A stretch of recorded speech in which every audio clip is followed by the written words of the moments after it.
बच्चे, कल मैंने आपको पढ़ाया था क्षेत्रमिति का परिचय और उसका वीडियो भी अपलोड किए थे यूट्यूब पर हम, तो देखे होंगे आप लोग। तो क्षेत्रमिति में बच्चे पहला उसमें टॉपिक आया था कि त्रिभुज होता है, चतुर्भुज होता है, वृत्त होता है, फिर आए घन, घनाभ, बेलन, शंकु, गोला, छिन्न, ये सारे को क्षेत्रमिति बोलते हैं ना।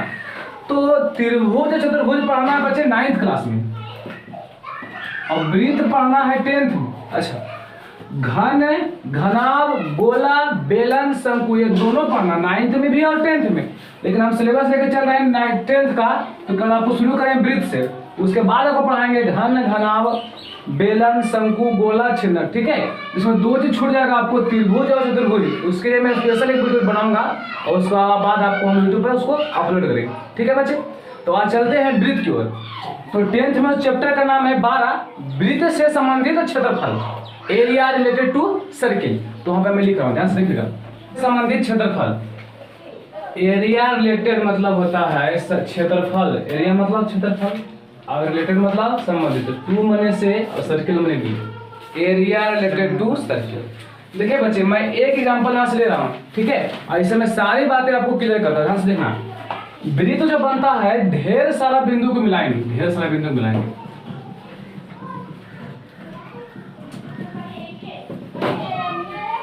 ढेर सारे बिंदु मिलाए, तो इसका परिभाषा होता है कि बिंदुओं के समुच्च को, बिंदुओं के समुच्च को वृत्त कहते हैं, जिसका प्रत्येक बिंदु एक निश्चित बिंदु से समान दूरी पर होता है। अच्छा, बिंदु के समुच्च क्या होता है? आप लोग जानते होंगे सोफा सेट के बारे में।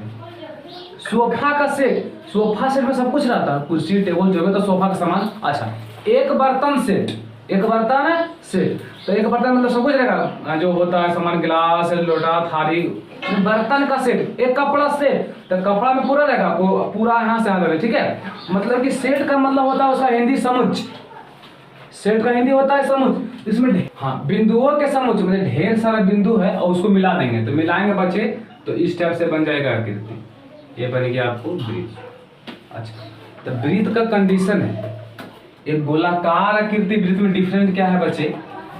गोलाकार आकृति वृत्त में डिफरेंट क्या है? गोलाकार में कैसा हूँ पार दीजिए, गोलाकृति गोलाकार आकृति हो गया। अब वृत्त होने के लिए नियम है कि उसका एक निश्चित बिंदु लेते हैं कहीं पर, ठीक है, और उस बिंदु से यहाँ बिंदु लीजिए और उस बिंदु से परिधि पर जितना बिंदु होता है, जो भी बिंदु यहाँ देखिए है, ये बिंदु यहाँ हुआ है, तो सबकी दूरी समान रहेगा, तो उसको हम बोलेंगे वृत्त।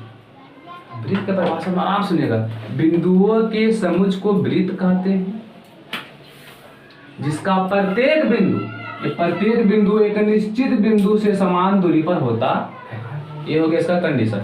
इसे इंडिकेट करते हैं COR से, COR, तो C से हुआ सर्किल और O से होता है केंद्र और R से होता है त्रिज्या। तो वैसा वृत्त जिसमें केंद्र O है और त्रिज्या R है, उसको बोलते हैं COR। देखिए बच्चे, यहाँ से ध्यान से देखिएगा, तो जो ये रेखा इसको अगर ऐसे मिला देंगे इस टाइप से, जो ऐसे मिल जाएगा, तो ये जो केवल लकीर जा रहा है, ये वृत्ताकार रेखा जा रहा है, उसको हम लोग बोलते हैं परिधि,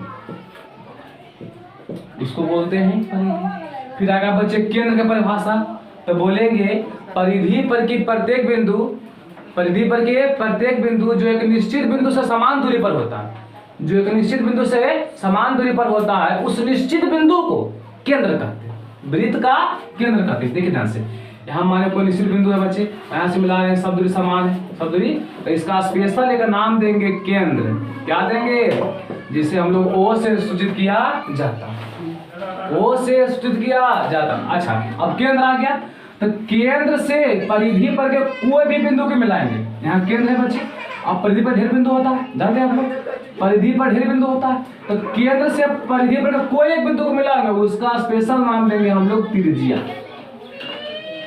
केंद्र से परिधि पर के मिलाने वाले रेखाखंड को, केंद्र से परिधि पर के बिंदु को मिलाने वाले रेखाखंड को त्रिज्या कहते हैं, इसे R से सूचित किया जाता। अच्छा बच्चे, उसके बाद आता है यहाँ पर से ध्यान से देखिएगा, उसके बाद आता है जीवा। तो सर जीवा क्या होता है? देखिए, परिधि पर जो बहुत सारे बिंदु होता है, तो एक बिंदु यहाँ ले लिए, एक बिंदु यहाँ ले लिए, इसको मिलाए हुआ, मिलाएं इसको ना। देखो परिधि पर के दो बिंदु को मिलाने वाले रेखाखंड ए में पार्ट हुआ, ए वाला पार्ट हुआ, सिंपल जो रेखा गया है उसको हम बोलते हैं जीवा, कॉर्ड। परिधि पर के दो बिंदु को मिलाने वाले रेखाखंड को जीवा कहते हैं। अच्छा सर ये क्या बना था, इसका स्पेशल नाम बोलते हैं हम लोग चाप। चाप का परिभाषा क्या बोलेंगे, जब परिधि पर के दो बिंदु को मिलाया जाता है तो वक्राकार आकृति को, देखो वक्र बना, वक्र मतलब टेढ़ा है ना, तो वक्राकार आकृति को चाप बोलते हैं। ऊपर भी चाप बना है, ये भी क्या बना है, चाप बना है ना। ये बड़ा चाप हो गया, छोटा चाप हो गया, वक्राकार आकृति को चाप बोलते हैं। फिर आता है बच्चे व्यास। देखो व्यास जीवे होता है, लेकिन जो जीवा केंद्र से गुजरेगा, कहां से गुजरेगा, केंद्र से गुजरेगा, उसको हम व्यास बोलेंगे। इसे हम डी से सूचित करते हैं। जो जीवा वृत्त के केंद्र से गुजरेगा उसे व्यास बोलेंगे, इसमें कोई डाउट नहीं। व्यास जो जीवा है ना, लेकिन जो जीवा वृत्त के केंद्र से गुजर गया उसका स्पेशल नाम हम व्यास बोलेंगे। अच्छा देखिए बच्चे, यहाँ पे बिंदु होता है, यहाँ भी बिंदु, यहाँ भी बिंदु, तो यहाँ तक यहाँ केंद्र है, परिधि पर कोई बिंदु है तो मिलाया बनता है त्रिज्या। अच्छा और यहाँ भी मिलाया बनेगा त्रिज्या। अब पूरा होता है व्यास, तो व्यास को लिखते हैं हम डी से, व्यास को लिखते हैं डी से, तो डी में कितना हो गया, 2r, तो डी का फॉर्मूला होता है 2r। माने व्यास जो होता है त्रिज्या के दुगना होता है। देखो त्रिज्या मात्र यहाँ से यहाँ तक है और यहाँ से यहाँ तक है, दो त्रिज्या में। अब व्यास पूरा है तो व्यास में कई त्रिज्या, दो त्रिज्या, यानी कि व्यास जो होता है त्रिज्या के दुगनी, और त्रिज्या जो होता है व्यास के आधा। त्रिज्या है ना, आधा ना, देखो पूरा यहाँ से था, इतने पार्ट त्रिज्या हो रहा है, तो आधा होगा नहीं होगा, आएगा वृत्त यानी कि सर्किल। तब बोलेंगे बिंदुओं के समुच्च को, बिंदुओं के समुच्च को, बिंदुओं के समुच्च को, बिंदुओं के समुच्च को वृत्त कहते हैं। बिंदुओं के समुच्च को वृत्त कहते हैं, जिसका प्रत्येक बिंदु, इसका प्रत्येक बिंदु एक निश्चित बिंदु से, एक निश्चित बिंदु से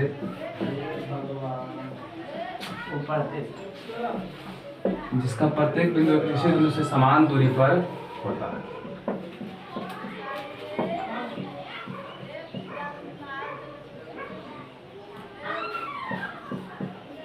वृत्त को COR से दर्शाया जाता है।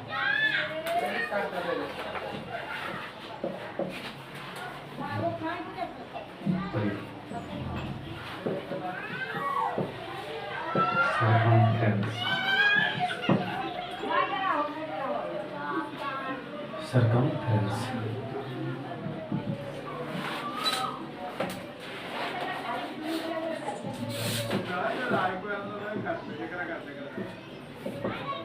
वृत्त के सभी बिंदुओं को, वृत्त के सभी बिंदुओं को मिलाने वाले वक्र रेखा को, वक्र रेखा को परिधि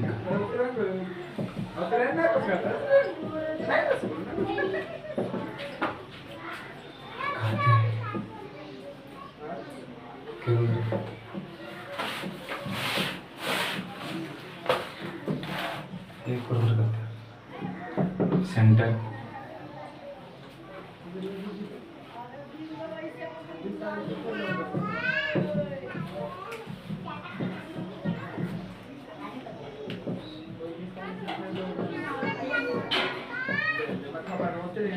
वृत्त के प्रत्येक बिंदु एक निश्चित बिंदु से,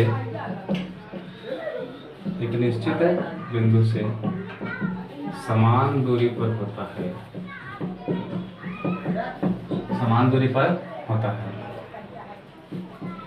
समान दूरी पर होता है। उस निश्चित बिंदु को, उस निश्चित बिंदु को, उस निश्चित बिंदु को केंद्र करते हैं, केंद्र करते हैं। इसे O से सूचित किया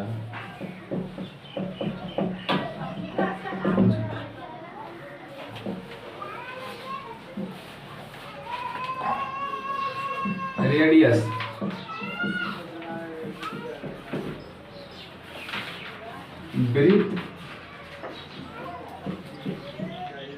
वृत्त के केंद्र और परिधि पर के किसी भी बिंदु को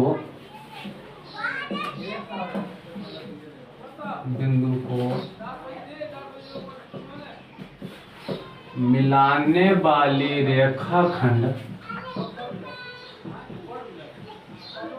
वाली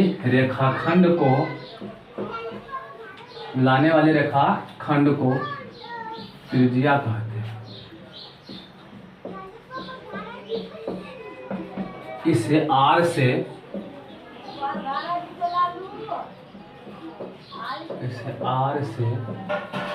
सूचित किया जाता है। अच्छा, पांचवा आएगा बच्चे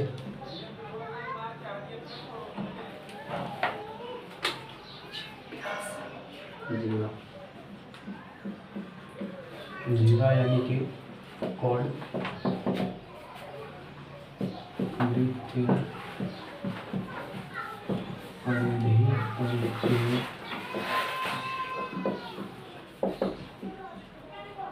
दो बिंदुओं को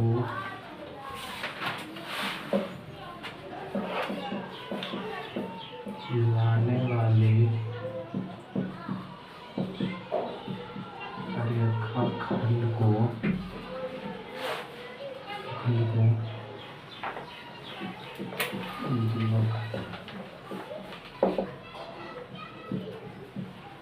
जीवा के द्वारा वृत्त दो खंड में बट जाता है।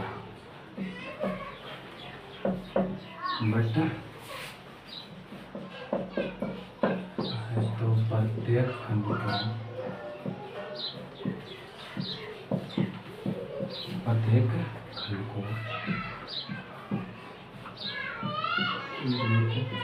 खंड का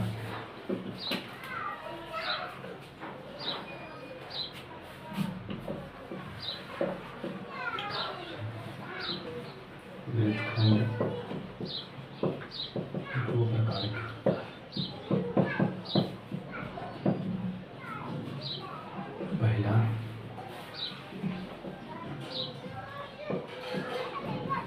लघु वृत्तखंड,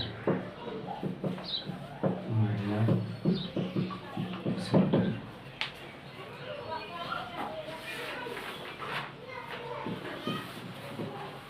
जीवा के द्वारा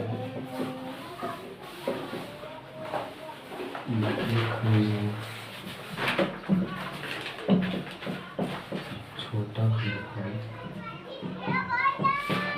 खंड को लघु वृत्तखंड कहते हैं।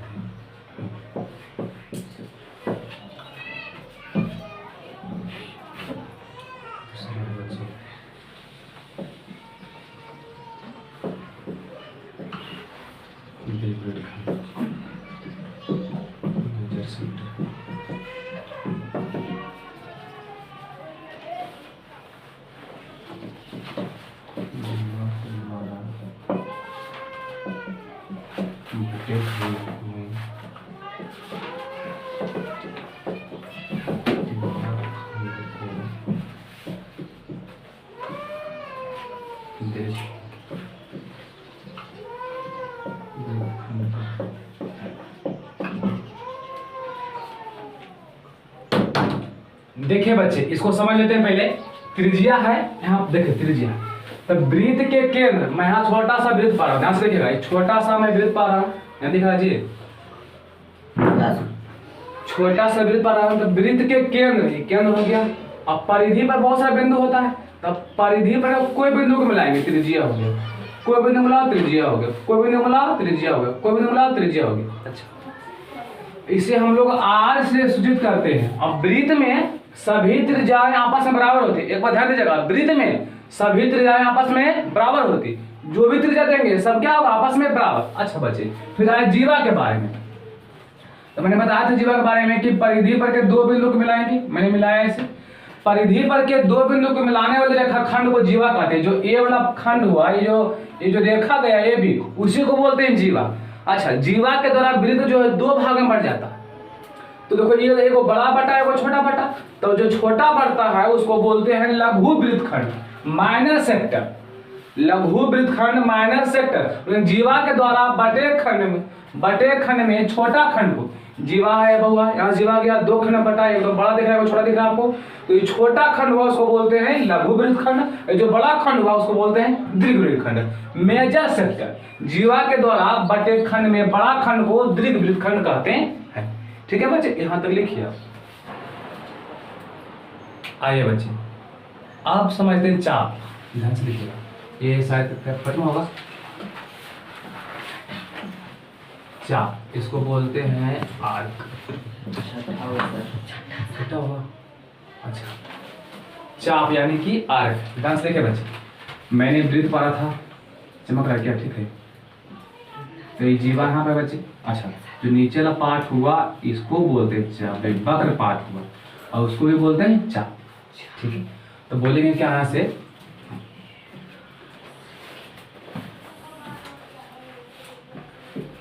जीवा के द्वारा बना वक्राकार आकृति को चाप कहते हैं। चाप कहते हैं। चाप का लिखने का स्टाइल लेकर ध्यान से बच्चे, एक हो गया चाप ए बी, अर्थात इसको हम लोग ऐसे लिखेंगे,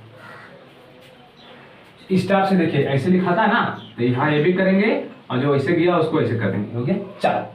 ठीक है बच्चे। अच्छा,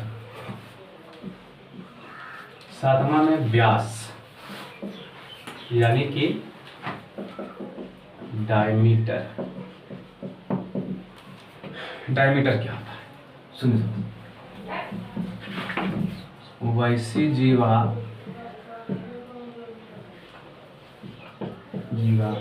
जो वृत्त के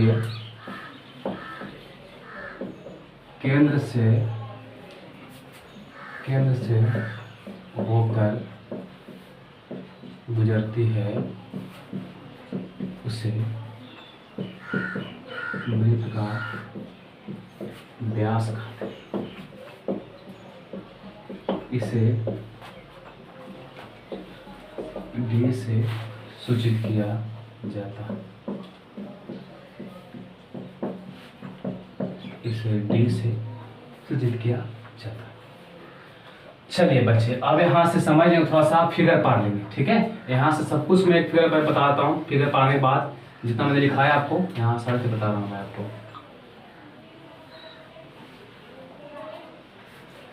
देखिए बच्चे, एक केंद्र हुआ, एक केंद्र हुआ है, तो इसको हम लोग बोलते हैं ओ। तो इसको बगल में से लिख देंगे कहीं पर ही, ये होता है केंद्र, कोई दिक्कत नहीं है।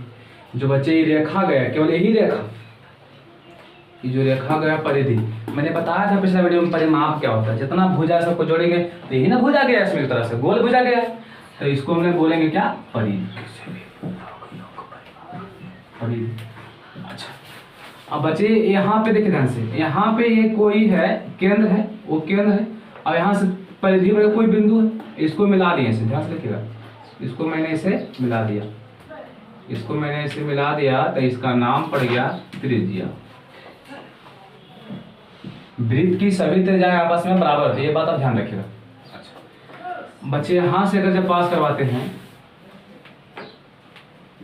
जब बच्चे यहाँ से इसको पास करवाते हैं, ध्यान से इससे पास करवाएंगे, यहाँ दे देंगे दो बिंदु परिधि पर के, तो परिधि पर के दो बिंदु में क्या बनता है, जीवा। यहाँ ए हो गया, एक बी हो गया। ठीक है, तो ये जो पार्ट गया इसको बोलते हैं जीवा। ध्यान से देखिए, जीवा है ना। अच्छा, जो ये वक्राकार आकृति गया है, वक्र टाइप का, उसको बोलते हैं चाप। देखो जीवा लिखने का नियम क्या है, ए बी है बउआ, तो ए बी पर गया है सरल रेखा, तो दे देंगे सरल रेखा। ठीक है, ए बी गया है, कौन रखा गया सरल रेखा। अच्छा, चाप में ए बी ए है, लेकिन थोड़ा ऐसे ना है, तो इसको ऐसे कर देंगे। समझ गए बात को, देखो ऐसे है कि नहीं ऐसे। अच्छा, ये हो गया जीवा। अब बच्चे देखो, जो जीवा वृत्त के केंद्र से गुजरेगा, मानो यहाँ से जीवा वृत्त के केंद्र से गुजर गया, तो इसका हम लोग बोलेंगे व्यास। इसको क्या बोलेंगे, व्यास। यही मैंने आपको पढ़ाया। ठीक है बच्चे, ये आर हो जाता है, यहाँ से यहाँ को बोलते हैं डी। ठीक है, पूरा यहाँ से यहाँ डी हो जाएगा। ठीक है बच्चे, आपको सारी बातें समझ आएगा जो मैंने यहाँ पे लिखाया। वृत्तखंड भी समझ गए होंगे कि वृत्तखंड क्या होता है। देखिए ध्यान से, ये है बच्चे, तो जब यहाँ से कोई जीवा लेते हैं तो वृत्त बढ़ता है दो भाग में। वृत्त बढ़ जाता है, यहाँ से कर लेते हैं ए और बी। देखो ऊपर बचा हुआ बड़ा, तो इसको बोलते हैं दीर्घ वृत्तखंड। ध्यान से, दीर्घ वृत्तखंड। और ये छोटा है, तो छोटा को बोलते हैं लघु वृत्तखंड। लघु वृत्तखंड, ये बात आप यहाँ से समझ लोगे, कोई बड़ा काम इसमें करना नहीं है ना बच्चे। अच्छा, इसको आप यहाँ से लिख लीजिए आराम से, है ना, इसको फिगर पार लीजिए, आराम से लिखिए। आइए बच्चे, अब जानते हैं त्रिज्यखंड के बारे में, और फिर जानेंगे हमें अर्धवृत्त के बारे में, और थोड़ा सा जान लेंगे केंद्रीय कोण के बारे में। ठीक है। अच्छा, एक बात और इसमें होता है छेदक। तो छेदक मैंने वृत्त के आसपास हम पढ़ा चुका, ध्यान से देखिए। ये कोई वृत्त है बच्चे, और कहीं से एक रेखा पार पटी हो गया, उसको बोलते हैं छेदक। देखिए ये दोनों बिंदु पर छेद कर दिया, ये हो गया छेदक रेखा। इसको आप समझ सकते हैं, जो छेद कर दिया छेदक रेखा, कोई बड़ा काम इसमें करना नहीं। देखिए बच्चे, त्रिज्यखंड क्या होता है। त्रिज्यखंड, तो मैं यहाँ से वृत्त पा रहा हूँ, यहाँ से वृत्त पा रहे, ध्यान से देखिएगा, बड़ा इंपॉर्टेंट है त्रिज्यखंड। त्रिज्यखंड का फॉर्मूला होता है पाई आर, इसको सिद्ध करेंगे हम, पाई आर स्क्वायर थीटा बटे 360 डिग्री, है ना। फिर चाप की लंबाई होता है, थोड़ा समझ लेंगे यहाँ पे। त्रिज्यखंड क्या है बच्चे, देखिए ध्यान से, यहाँ पे केंद्र ले लिए हैं। ठीक है, देखो इसी में बचा हुआ त्रिज्यखंड, त्रिज्या के खंड, त्रिज्या के, ध्यान से देखिए बच्चे, यहाँ से वृत्त यहाँ केंद्र है बउआ, और यहाँ से एक त्रिज्या होगा, क्यों, क्योंकि परिधि में बिंदु मिला है। यहाँ भी क्या हो गया, त्रिज्या हो गया। यहाँ से देखिए, तो यहाँ हो गया ए, यहाँ हो गया बी, तो बोलेंगे यहाँ से त्रिज्या दो का बन गया, कौन कौन, ओ ए और ओ बी। ई भी आर है, ई भी क्या है, आर है। ये दोनों क्या है बच्चे, त्रिज्या है। क्या बच्चे, तो ये बन गया देखो त्रिज्यखंड। बोलेंगे दो त्रिज्याओं के बीच के खंड को, दो त्रिज्याओं के बीच के खंड को, खंड माने भाग, खंड माने, तो दो त्रिज्याओं के बीच के खंड को त्रिज्यखंड कहते हैं। देखो त्रिज्यखंड दो को बन गया, एक छोटा वाला एक बड़ा वाला, ऊपर भी त्रिज्यखंड है। कैसे, मैं इसको बता रहा हूं, ध्यान से देखिएगा।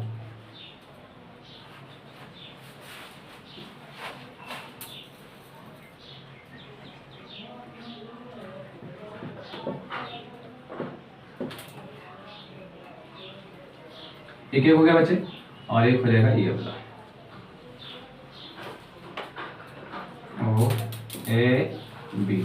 ये भी आर होता है, ये भी आर। ध्यान से देखिए, इसी को काट के मैंने बगल में वो लिख दिया, तो त्रिज्यखंड दो हो गए, एक छोटा वाला एक बड़ा वाला, एक छोटा वाला एक बड़ा वाला। ध्यान से, एक छोटा वाला एक क्या हो गया बच्चे, बड़ा वाला।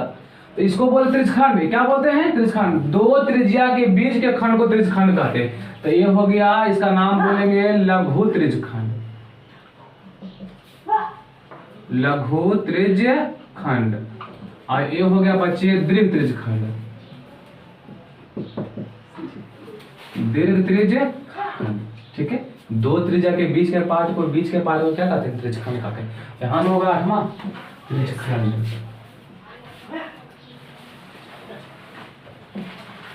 त्रिज्यखंड क्या समझिए,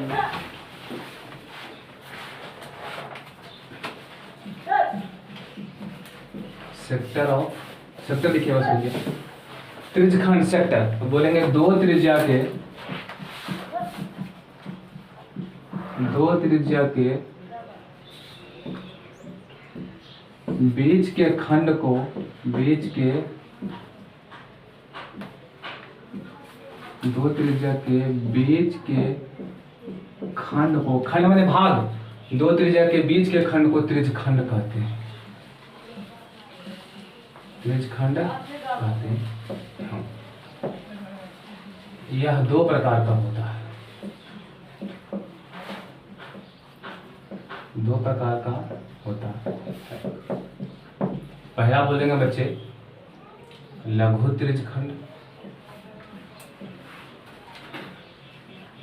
लघु त्रिज्यखंड। दूसरा बोल देंगे दीर्घ त्रिज्यखंड। इसका परिभाषा नहीं आप समझ सकते हैं ना कि क्या है लघु क्या है दीर्घ। छोटा वाला को बोलेंगे लघु और बड़ा वाला को बोलेंगे दीर्घ। ठीक है, इसे वृत्त के खंड लिखा है दीर्घ त्रिज्य खंड। ठीक है बच्चे, समझ गए यहाँ तक आपको। अच्छा, और 9वां टॉपिक आता है केंद्रीय कोण।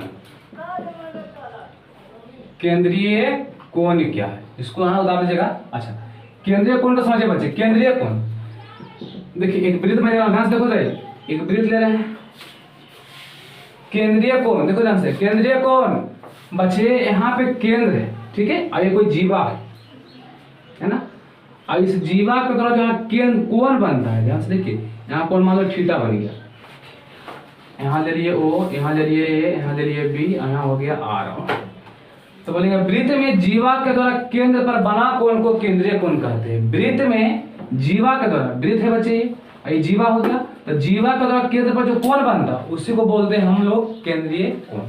ठीक है, लिखेंगे हम केंद्रीय कोण सेंट्रल एंगल। सेंट्रल एंगल लिखे सर। वृत्त में जीवा के द्वारा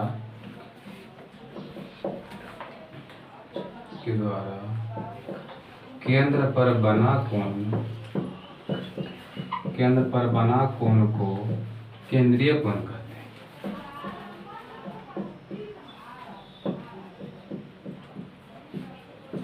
केंद्रीय कोण कहते हैं। अब चलते हैं अर्धवृत्त में, है ना। ये सब कौन टॉपिक होगा 10वां 10वां। अच्छा, अर्धवृत्त, अर्धवृत्त इसको बोलते हैं सेमी सर्किल। सेमी सर्किल, ध्यान से देखिए बच्चे, अर्धवृत्त बड़ा आसान है, समझने की कोशिश कीजिए, समझिए ध्यान से। अर्धवृत्त, एक मैं वृत्त पा रहा हूं,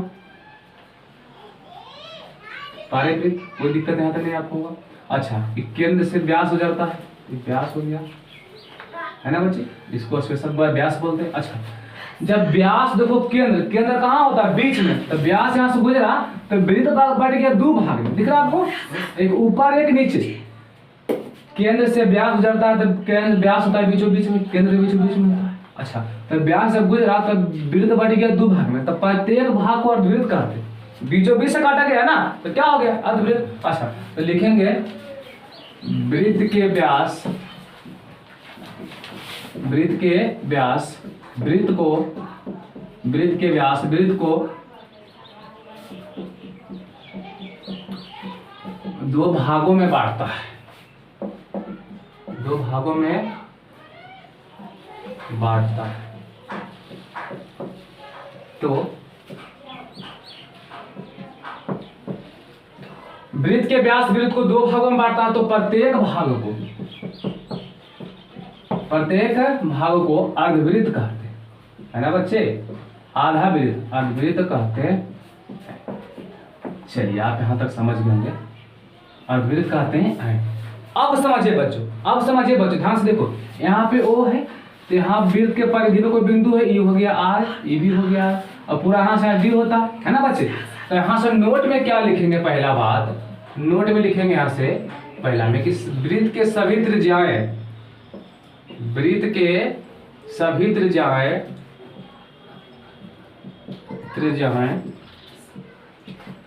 आपस में बराबर होता है। वृत्त के सभी त्रिज्याएं आपस में बराबर होता। अच्छा, दूसरा नोट क्या लिखाएंगे कि त्रिज्या जो होती है, त्रिज्या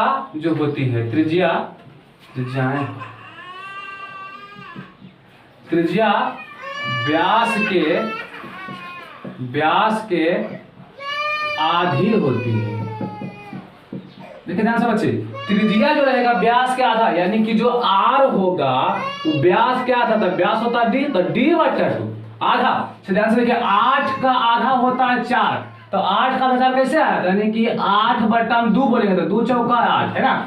तो त्रिज्या जो होता है व्यास की आधी होती है, ठीक है। अच्छा, अगर यहाँ लिखा हुआ है R = D/2, तो तीसरा से पूरा गुना करो, D × 1D, तो R का यार 2R। तो यहाँ तीसरा में बोलेंगे कि व्यास जो होता है त्रिज्या के दुगुना त्रिज्या के दुगुना होता है। ध्यान से देखिए कैसे, यहाँ से यहाँ व्यास है बच्चे, यहाँ से यहाँ व्यास है, तो व्यास में दो त्रिज्या, एक आर और एक आर, तो यहाँ डी बराबर बोलेंगे आर प्लस आर, तो डी बराबर क्या हो गया 2r हो गया। यानी कि व्यास जो होता है त्रिज्या कै गुना दुगुना, कै गुना दुगुना। यानी कहीं बच्चे आपको दिया रहे कि त्रिज्या दिया रहे आपको 7 मीटर, बोलो व्यास निकालो, तो इसका सदुना के 14 मीटर। आपको डी कहीं दिया रहे 18 मीटर, बोलो त्रिज्या निकालो, तो आर हो जाएगा 18 का आधा 9 मीटर। ठीक है बच्चे, अच्छा यहाँ तक आप समझ गए होंगे। और आगे पढ़ाएंगे आपको कि सिद्ध करे वृत्त की परिधि 2 पाई आर होता है, बड़ा इंपॉर्टेंट है ना। वृत्त की परिधि 2 पाई आर होता है। चलिए आज यहाँ इसके आइए बच्चे क्वेश्चन 1 है। ये देखिए ये फॉर्मूला होता है कि वृत्त की परिधि 2 पाई आर। तो ज्यादातर लोग मास्टर क्या करते हैं कि वृत्त की परिधि 2 पाई लिखा दी, कैसे होता है उसे मतलब नहीं, लेकिन आपको हम कैसे होता है वो बताएंगे। ठीक है, वृत्त की परिधि हो चाहे क्षेत्रफल हो, जो भी फॉर्मूला आएगा मैं आपको प्रूव करके बताऊंगा। ठीक है बच्चे, देखिए ध्यान से टकटक देखे था है ना। वृत्त की साबित करें कि वृत्त की परिधि 2 पाई आर होता है, 2 पाई आर होता है। अच्छा यहाँ सत्यापन लिख रहे हैं, ध्यान से देखिएगा। सत्यापन माना कि COR एक वृत्त है, एक वृत्त है जिसमें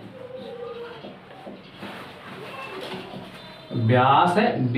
देखिए ध्यान से बच्चे, COR का मतलब क्या हुआ, वैसा वृत्त जिसमें केंद्र O है, त्रिज्या R है। अच्छा और बोल इसमें व्यास क्या है बच्चे D। और यहाँ ध्यान से देखिए, तो हम जानते हैं क्या बच्चे, आप नहीं जानते हो लेकिन मैं बता रहा हूं, हम जानते हैं पाई की परिभाषा से, पाई की परिभाषा से हम जानते हैं, पाई की परिभाषा से हम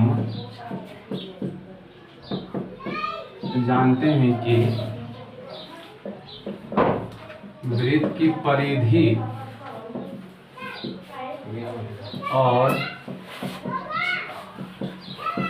परिधि और व्यास के अनुपात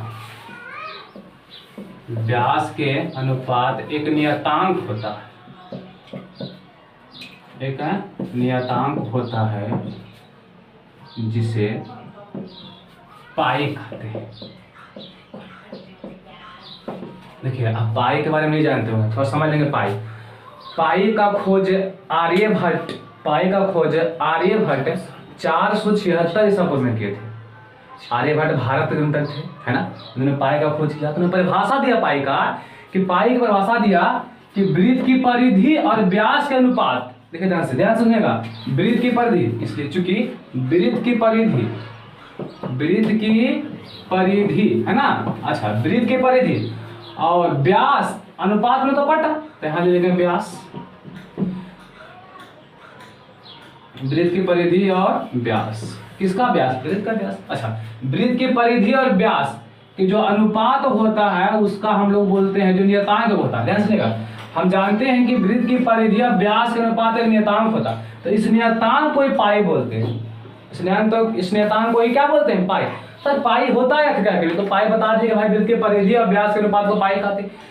पाई एक ग्रीक अक्षर है, जैसे कि इंडिया में ABCD अल्फाबेट होता है ना, उस टाइप से ग्रीक में भी होता है alpha beta gamma lambda theta phi psi, उसमें एक पाई भी आता है। तो इसका नियतांक पाई ले लिया, क्या लिया गया है, पाई सबसे छोटा रूप है, सबसे कम मान है ना। कभी आप आज करते हो घर में तो कोई बोलता है तुमसे पाई चुका लेंगे है ना, मतलब सबसे छोटा रुपया होता है पाई। हाँ पाई कहते हैं। अच्छा तो वृत्त की परिधि व्यास अनुपात एक नियतांक हो गया, इसी को पाई बोलते हैं। अच्छा हमको निकालना वृत्त की परिधि ना बउआ, क्या निकालना है, वृत्त की परिधि। तो वृत्त की परिधि और यहाँ पे बटा, व्यास को बोलते हैं D और बटा यहाँ होगा पाई, तिरछा से गुना करें तो इतना गुना ये इतने का जाएगा, यानी कि वृत्त की परिधि बराबर पाई गुना D, तो पाई D। तो एक फॉर्मूला ये भी होता है, वृत्त की परिधि पाई D भी होता है। अच्छा सर 2 पाई नहीं आया तो मैं ला रहा हूँ, ध्यान से देखिएगा, पाई हो गया और D जो होता है, व्यास जो होता है त्रिज्या के 2 गुना, त्रिज्या के यानी कि 2R। तो ये पक्का पक्की हो गया बउआ 2 कर दिया आगे अब पाई आर, ये हो गया वृत्त की परिधि 2 पाई आर। यहाँ बोलेंगे अतः करके, अतः वृत्त की परिधि बच्चे हो गया 2 पाई आर, 2 पाई आर हो गया। ये फॉर्मूला बन गया, ये फॉर्मूला हो गया कि वृत्त की परिधि कितना होता है 2 पाई आर। कैसे लाया मैंने आपको दिखाया, फिर से एक बार यहाँ पर माना हुआ वृत्त। अच्छा, पाई जो है परिभाषा कहता है कि वृत्त की परिधि और व्यास के जो अनुपात होता है उसी को बोलते हैं पाई, उसको क्या बोलते हैं पाई। अच्छा, कभी कभी आपसे पूछेगा क्या बच्चे, यहाँ से बढ़ाते हैं नोट करके थोड़ा सा, कि अर्धवृत्त का परिधि पूछेगा, तो बच्चे पूरा वृत्त का है 2 पाई आर, तो आधा कितना होगा पाई आर, ये समझे। अच्छा, बोलेंगे यहाँ से अर्धवृत्त की परिधि, अर्धवृत्त की परिधि, तो सर पूरा परिधि होता है 2 पाई आर, हमको आधा करना दूसरा भागा देंगे, करेगा पाई 2 करेगा कितना बच गया पाई आर। तो अर्धवृत्त की परिधि कितना हो गया पाई आर। आधा वृत्त देखिए ये जो है यहाँ से बटा था आधा, तो ऊपर का पार्ट आधा हुआ, तो इसको बोलते हैं पाई आर, हो गया आधा वृत्त के। नीचे का पार्ट भी आधा हुआ, इसको ये क्या बोलेंगे पाई आर। तो पाई आर कई पाई आर 2 पाई आर, है ना बच्चे। अच्छा, यहाँ तक आप लिखिए, कोई दिक्कत है नहीं है, लिखो। आइए बच्चे, क्वेश्चन मैंने 2 यहाँ लिख के रखा हूं, साबित करें वृत्त का क्षेत्रफल पाई आर स्क्वायर होता है ना बच्चे। मैंने माना कि COR एक वृत्त है, जानते हैं COR का मतलब क्या होता है, इसमें केंद्र O है, त्रिज्या R है। इसमें परिधि पर 2 बिंदु लिया, परिधि है बच्चे, ये परिधि पारा हुआ, ध्यान से देखिए परिधि है, ये परिधि है, इस पर मैंने 2 बिंदु लिया, एक A ले लेते हैं और एक परिधि पर 2 बिंदु A और B बहुत नजदीक है, यहाँ बहुत नजदीक है, इतना पर ले लिए हैं A और B, ठीक है बच्चे। यहाँ पे 2 बिंदु ले लिए, अर्थात चाप और जीवा, यानी कि जो चाप और जीवा एक हो जाएगा, ध्यान सुनेगा, चाप और जीवा जो यहाँ बच्चे से होता था, ध्यान से जैसे वृत्त पार थे आप लोग, तो जीवा यहाँ ले थे, है ना, तो 2 बिंदु यहाँ लिए, और इस जीवा को घसका के इतना छोटा कर देंगे, इतना छोटा कर देंगे, यहाँ पे चाप और जीवा एक हो जाना चाहिए, चाप और जीवा एक बनना चाहिए, है ना। तो यहाँ पे 2 बिंदु ऐसा लिए है कि चाप और जीवा एक बन गया। अच्छा, तो यहाँ से इसको मिला देते हैं, त्रिज्या पा देते हैं, यहाँ से क्या हो गया बच्चे त्रिज्या, यहाँ से ये हो गया R, यहाँ पे हो गया R। अच्छा, ध्यान समझिएगा, अर्थात चाप और जीवा लगभग बराबर है। एक वृत्त पालेंगे तो ऐसा जो है बउआ कई त्रिभुज बनेगा, कितना त्रिभुज बन सकता है, 1 2 3 4 5 6 7 8 है ना, 9 10 11 12 13 14 15 16 17 18, बहुत सारा बनेगा, मतलब लगभग n को, कई को n। तो मैं आपको 2 मेथड से बताऊंगा, ध्यान सुनिएगा, n को बनेगा, कई को बनेगा n त्रिभुज बनेगा, कई त्रिभुज बउआ n त्रिभुज। अच्छा, त्रिभुज बना है तो त्रिभुज का क्षेत्रफल मैंने कल लिखाया था 1/2 गुने आधार गुने ऊंचाई, इसमें ऊंचाई लिखा हुआ नहीं है, तो देखो मैं यहाँ से ऊंचाई पा रहा हूँ, ये देखो ऊंचाई हो गया, ये भी क्या होगा त्रिज्या होगा, क्या होगा बच्चे त्रिज्या, यानी कि D, ध्यान से देखिए 1/2 गुने आधार गुने ऊंचाई। तो यहाँ से बोलेंगे हल में, यहाँ से चूंकि n भाग की परिधि,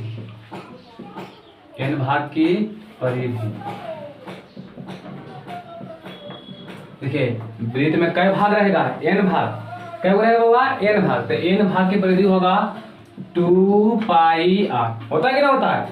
वृत्त में n भाग की परिधि, मतलब कि वृत्त की परिधि, वृत्त में n भाग होता है, कितने ध्यान से, इसे ऑर्डर कैसे होता है 1 2 3 4 कैसे होता है अनंत हो, कैसे उसको मान लिए n, तब n भाग की परिधि, वृत्त में n भाग की परिधि कितना माने 2 पाई r। अच्छा, ये n भाग के हुआ, अगर 1 भाग के करेंगे तो 1 भाग की परिधि, 1 भाग की परिधि, ध्यान से बच्चे 1 भाग की परिधि यहाँ जाएगा 2 पाई r बट्टा कितना हो जाएगा n, है ना, 1 भाग के निकला। देखो 1 भाग ये भी है, इसमें कई भाग है, n भाग, कई भाग है, ऐसा कई ट्रायंगल बनेगा, एक ट्रायंगल, तो यहाँ 1 भाग के लिए AB, तो यहाँ बोलेंगे इसलिए AB भाग की परिधि, AB का मान हो गया, AB का मान कितना आ गया 2 पाई r बट्टा n। ए बी का मान हो गया 2 पाई आर बटा एन। यहाँ तक आपको कोई दिक्कत नहीं। अब बोलेंगे चूंकि यहाँ से त्रिभुज ओ ए बी का क्षेत्रफल, ओ ए बी का, अब त्रिभुज ओ ए बी का क्षेत्रफल, किसी भी त्रिभुज का क्षेत्रफल होता है 1/2 गुने आधार गुने ऊंचाई, आधार गुने ऊंचाई। यहां तक आपको कोई दिक्कत नहीं होगा। अच्छा तो 1/2, 1/2 तो 1/2 आधार का मान बोले आप लोग, तो आधार का मान ये बच्चे ए बी हो जाएगा, है ना, ये जानते होंगे ए बी। देखो ऐसे त्रिभुज पढ़ाता था तो मैं आपसे बोल रहा हूँ ओ ए बी, जिस पर लंब डलाता है वही बनता है आधार, है ना। तो यहाँ पे आधार हो गया ए बी, ऊंचाई यहाँ से ओ डी, ऊंचाई क्या हो जाएगा बच्चे ओ डी, आराम से कोई दिक्कत नहीं है। तो यहाँ से बोलेंगे 1/2 हो गया, 1/2 चाहिए। और ए बी जो है बच्चे, ए बी यहाँ से ए बी का मान यहाँ पे देखो दिया हुआ है 2 पाई आर बट्टा एन, 2 पाई आर बट्टा एन, तो 2 पाई आर बट्टा एन। अच्छा ऊंचाई क्या है, तो ऊंचाई त्रिज्या, ध्यान से देखें, ऊंचाई क्या बन गया त्रिज्या, ये अलग नहीं है बच्चे, ऊंचाई क्या बन गया त्रिज्या, ऊंचाई त्रिज्या है तो गुना हो गया। अच्छा ये 2 से 2 कट गया, कोई दिक्कत नहीं होगा, तो यहाँ समझ लेंगे 2 से 2 कट गया तो पाई यहाँ पे हो गया, और आर गुना आर, आर स्क्वायर, अब बट्टा हो गया एन, बट्टा हो गया, ये निकला त्रिभुज का क्षेत्रफल, अलग है त्रिभुज का क्षेत्रफल। अब यहाँ से बोलेंगे क्योंकि वृत्त का क्षेत्रफल, वृत्त का क्षेत्रफल, ध्यान से देखिएगा, तो वृत्त का क्षेत्रफल, इस वृत्त में कई त्रिभुज बनेगा, एन को कई को बनेगा, एक दो को नहीं बनेगा, कई को बनेगा एन को, जितना चाहे बना सकते, ध्यान से देखिए जितना चाहे बना सकते, 1 2 3 4 5 6 खच्चा बच्ची हो जाएगा, है ना, तो एन बनता है। तो बोलेंगे वृत्त का क्षेत्रफल हो जाएगा, एन त्रिभुज है तो एन त्रिभुज का क्षेत्रफल, एन त्रिभुज का, अरे वृत्त का क्षेत्रफल कैसे निकलेगा, यहाँ कैसे ट्रायंगल बन रहा है एन वो, तो एन त्रिभुज का क्षेत्रफल। अच्छा तो यहाँ से त्रिभुज एन त्रिभुज ओ ए बी का क्षेत्रफल, देखिए यहाँ से त्रिभुज का क्षेत्रफल निकाल के रखे हैं हम, एन आ गया कितना निकाल के रखे हैं पाई आर स्क्वायर बट्टा एन, एन से इन कट गया तो आ गया आपको पाई आर स्क्वायर, पाई आर, ये समझिए यहाँ पे यहाँ तक लिए वृत्त का क्षेत्रफल हो गया पाई आर। कोई पूछ देगा आपसे अर्धवृत्त का क्षेत्रफल, अर्धवृत्त का तो गड़वाइएगा, तो पूरा होता है पाई आर स्क्वायर, तो बट्टा हो जाएगा 2, ये हो गया अर्धवृत्त का क्षेत्रफल, अर्धवृत्त का। तो आप हम आशा कर रहे हैं को समझ गए होंगे, अगर नहीं समझे तो आप वीडियो को फिर से घर में जाकर के देख लीजिएगा, फिर से 2 बार देख लीजिए, कोई दिक्कत नहीं। इसको एक विधि से मैं और बताता हूँ, प्रैक्टिकल विधि से, ठीक है, उसको सीधा नहीं करना, मैं आपको बताता हूँ कैसे निकलता है, ठीक है। ये वृत्त का क्षेत्रफल पाई स्क्वायर एक और विधि से कैसे निकाल सकते हैं, थोड़ा समझ लेंगे, मैं उसको लिखूंगा नहीं, बस समझ लेंगे। इस वृत्त में मैंने बोला कि एन भाग होता है, अच्छा बताइए मैं एन त्रिभुज बनाऊंगा तो काम चलेगा, नहीं चलेगा, पूरा हटेगा कहाँ से, तो हम लगभग जितना हो सके बता देता हूँ। मैंने इसको 10 भाग में बांट, ध्यान से किया, मैंने इसको 10 भाग में क्या किया, बांट दिया। एन भाग में बांटना संभव नहीं, कितना छोटा छोटा बनाएगा देखिएगा फिर आपने, है ना, मैंने इसको 10 भाग में बांट दिया, ठीक है बच्ची। देखो ध्यान से, ये यहाँ से जब व्यास जाता है तो ऊपर के पार्ट को बोलते हैं अर्धवृत्त और नीचे के क्या बोलते हैं अर्धवृत्त, है ना बच्चे, ध्यान से क्या, ऊपर के पार्ट को बोलते हैं अर्धवृत्त, अर्धवृत्त का जो परिधि होता है पाई आर होता है, मैं बताया था आपको। अच्छा नीचे भी आया अर्धवृत्त, ये क्या होगा पाई आर। तो बच्चे इसको लिखने ध्यान से देखो, इसको मैं ऐसे लिख रहा हूँ इस फॉर्मेट में, ध्यान से क्या, इस फॉर्मेट में देखो, यहाँ से गया ऐसे ही गया, यहाँ से ना देखो, तो ये क्या है त्रिज्या, तो यहाँ से रेक्टेंगल बनाना शुरू करता हूँ, इससे 1 2 3 4 5 6 1 2 3 4 5 6, यानी कि 4 और 5, ठीक है बच्चे, मैंने इसे बना दिया, ठीक है, ध्यान से देना, ध्यान से देखना, इसको मैं मिला रहा हूँ, इसको मैं मिला रहा हूँ, ठीक है। अच्छा फिर यहाँ हो जाएगा 5 के बाद 6 7 8 9 10, ये 10 भाग को मैंने इस टाइप से लिखा, ध्यान से देखिएगा, 10 भाग को मैंने इस, जो पहले ये लिखा था ये क्या है त्रिज्या, है ना यार, वृत्त के केंद्र से परिधि पर कोई बिंदु को मिलाएंगे त्रिज्या का आएगा, याद हो गया। अच्छा तो देखो ये पार्ट जो आया है 1 से 5 तक, 1 से 5 तक यहाँ से आया 1 से 5 तक, ये क्या हो रहा है अर्धवृत्त, क्या हो रहा है, तो अर्धवृत्त को बोलते हैं पाई आर, समझ रहे होंगे, अर्धवृत्त को बोलते हैं पाई आर। अच्छा ऊपर भी आया है यहाँ से 6 से 10, तो 6 से 10 भी अर्धवृत्त होता है, ये भी पाई आर। ये भी क्या है? त्रिज्या। ये भी क्या है? त्रिज्या। अब समझिए, अब इसे कुछ अगर दिमाग लगा होगा समझ गए होंगे आप ध्यान से। देखिए ये बन गया आयत की आकृति। कैसा बन गया? आयताकार आकृति, आयताकार आकृति। तो सर त्रिभुज को बांटे होंगे, ध्यान से देखिएगा, त्रिभुज को बांटे हम यहाँ से 8 भाग में, तो 8 भाग में बांटे बउआ, तो थोड़ा सा ये जो पार्ट होगा वो ऐसे से हो गया होगा। देखो यहाँ त्रिभुज बन रहा है इस टाइप से, इस टाइप से, इस टाइप से। तो इसको आओ बांटेंगे 16 पार्ट में। 10 तो 20 हो गया, 20 तो 40, 40 तो 80, 80 तो 120, मतलब इसी टाइप से 160 है ना।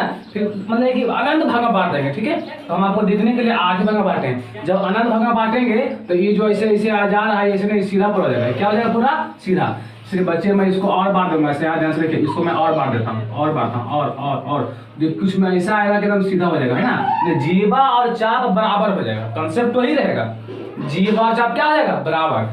तो बच्चे ध्यान से देखिए, यहाँ जो बन गया ये आयत बन गया। क्या बन गया? तो जानते हैं कि आयत के आमने सामने की भुजा बराबर होता है। तो एक भुजा ई है, एक भुजा ई, तो ई भी पाई है, तो ई भी पाई है ना। इधर देखो यहाँ से 1 2 3 4 5, तो 1 से 5 को बोलते हैं अर्धवृत्ति, पाई आर हो गया। ऊपर भी होगा 6 से 10 तक, तो ये अर्धवृत्त हो गया, पाई आर। दोनों सामने से मिल रहा है, बराबर आ रहा है, आयत बन गया। ई भी आर, ये भी क्या है? आयत बन गया। अच्छा, तो आयत का क्षेत्रफल आप लोग बोलिए। तो आयत का क्षेत्रफल होता है लंबाई गुने चौड़ाई, एल गुना बी। एल गुना, ये देखो लंबाई है बउआ, तो लंबाई कितना लिखा हुआ? पाई आर। कितना लिखा हुआ है? अच्छा, बी बोलिए, तो चौड़ाई हो गया, ये हो गया आर, यहाँ हो जाएगा पाई आर गुना आर स्क्वायर। ये हो गया वृत्त का क्षेत्रफल पाई आर स्क्वायर। एक मेथड ये भी है आपको निकालने का, वृत्त का क्षेत्रफल, ठीक है। तो जब आपको सुविधा पड़ेगा आप निकाल दीजिएगा, कोई दिक्कत इसमें नहीं, ठीक है बच्चे। चलिए आप इसको थोड़ा सा स्क्रीनशॉट कर लीजिए।